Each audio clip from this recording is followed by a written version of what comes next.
It's Tuesday, August 23rd, 2022. I'm Ashley Pollard here for today's edition of Tuesday Talk, where we review common real estate and mortgage related topics. Today's topic is, when can I lowball a seller? Now, as a buyer, the most painful part of the home buying process might be the price you pay, because in New Jersey over the last year, the median sales price has risen 9% to about $460,000. Now, the good news for buyers that are still hanging in there is that homes are sitting on the market longer, because mortgage prices as compared to last year are up 50%, which means it's a lot more expensive to buy a house today in New Jersey, and there's going to be a lot less competition amongst other buyers when you're going up to submit your offer on a property. Now, some sellers don't care about that. Some sellers still want the price that they could have gotten last summer, and some of them will get that. But other sellers know that the situation that they're in does not call for that, and they're responding to the changing conditions accordingly. So what does that mean for you as a buyer? You might find yourself in a unique scenario where it does make sense for you to submit an under list price offer, which we call lowballing. Now, there's a couple scenarios where buyers have a little bit of leverage in the situation, and it might make sense for you to submit a lowball offer. The first scenario is if the house has been on the market for a long time. We're talking about 3-4+ weeks. The second scenario is the house is overpriced for current conditions.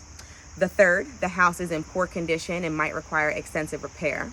Number 4 is maybe the house has some sort of issue. It's got a poor location, it's got a weird layout, tiny rooms, a failed septic system that's going to cost a lot of time and money, something like that. And lastly, maybe the sellers are eager to sell their home and they're on their own timeline, so they're more willing to accept a lowball offer. In all these scenarios, you're not going to have as many buyers going for those properties, so you might have a little bit of leverage to submit your lowball offer. Speak with your realtor about if that makes sense. Now, there's a couple scenarios when it does not make sense to lowball. The first is if the house was just listed, maybe in the last 2 weeks, or if there's a lot of interest on the house. Does not make sense to lowball in that scenario. Number 2 is if the house is priced correctly for market conditions. Number 3 is if the house is in great condition and doesn't need any work at all.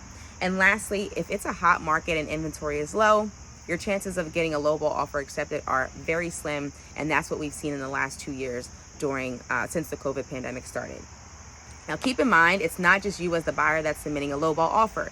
It is your realtor that is also submitting this with you. And your realtor is a professional who is supposed to know and study the market. So consider how it's going to look for them to submit a lowball offer to another realtor and their seller.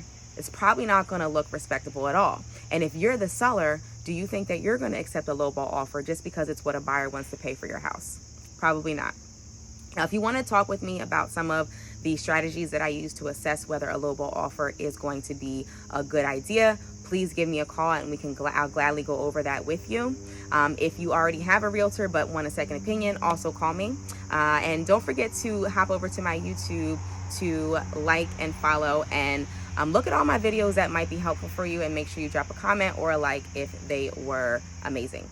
Thank you for tuning in to today's Tuesday Talk. As always, I appreciate you listening and learning with me, and I hope that you got some information that is helpful for you from today's video. Enjoy the rest of your day, and I will see you all next week.